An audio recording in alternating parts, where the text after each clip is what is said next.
Hello അസ്സലാമു അലൈക്കും. പിന്നെ നമുക്ക് കുറേ ടൈപ്പ് ബിരിയാണി ഉണ്ടിട്ടേ. ഇന്ന് നമുക്കൊരു കൂന്തൽ ബിരിയാണി കണ്ടാലോ.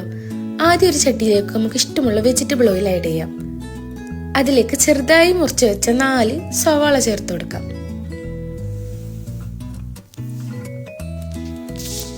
സവാള നന്നായി വഴറ്റി ഒരു ബ്രൗൺ കളറാകുമ്പോൾ ഇഞ്ചി, വെളുത്തുള്ളി, പച്ചമുളക് പേസ്റ്റ് ആഡ് ചെയ്യാം. അവ നന്നായി മിക്സ് ആയതിനു ശേഷം 3 തക്കാളി ചേർത്ത് കൊടുക്കാം.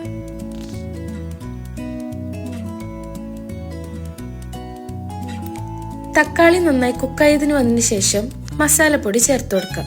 ഒരു മാഗി ക്യൂബ്, മഞ്ഞൾപ്പൊടി, ഗരം മസാല, ബിരിയാണി മസാല, കുറച്ച് കാശ്മീർ ചില്ലി പൗഡർ. അതിനുശേഷം കട്ട് ചെയ്ത കൂന്തൽ ഇട്ട് കൊടുക്കാം. കൂന്തൽ നന്നായി മിക്സ് ആക്കിയതിനു ശേഷം വെയിറ്റ് ചെയ്യാം. അതിന് നന്നായി വെള്ളം ഇറങ്ങി വരും. ആ വെള്ളം വറ്റോളം നമുക്ക് വെയിറ്റ് ചെയ്യാം. വെള്ളമൊക്കെ വറ്റി നന്നായി കുക്കായി വന്നതിന് ശേഷം കട്ട് ചെയ്ത മല്ലിച്ചപ്പ് ഇട്ട് കൊടുക്കാം. മസാല റെഡി. ഇനി ഇതിലേക്കുള്ള റൈസ് കണ്ടാലോ.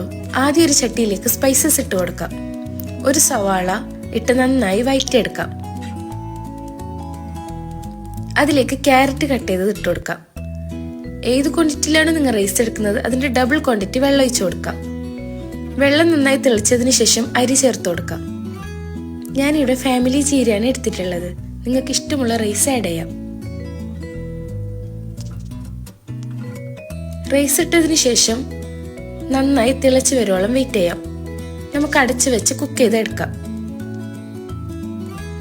ചോറ് റെഡിയായതിനു ശേഷം നേരത്തെ ആക്കി വെച്ച മസാലയിലേക്ക് നമുക്ക് ദമ്മിട്ട് കൊടുക്കാം.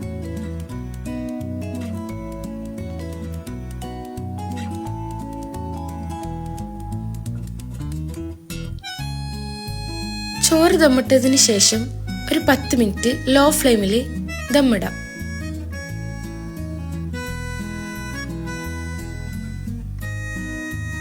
ഇഷ്ടമുള്ളത് വെച്ച് നിങ്ങൾക്ക് ഗാർണിഷ് ചെയ്യാം. ഞാൻ ഇവിടെ മല്ലിച്ചപ്പേ ഉപയോഗിച്ചുള്ളൂ. ദമ്മ് പൊട്ടിച്ചതിന് ശേഷം മസാലയും ചോറും നന്നായി മിക്സ് ചെയ്യാം.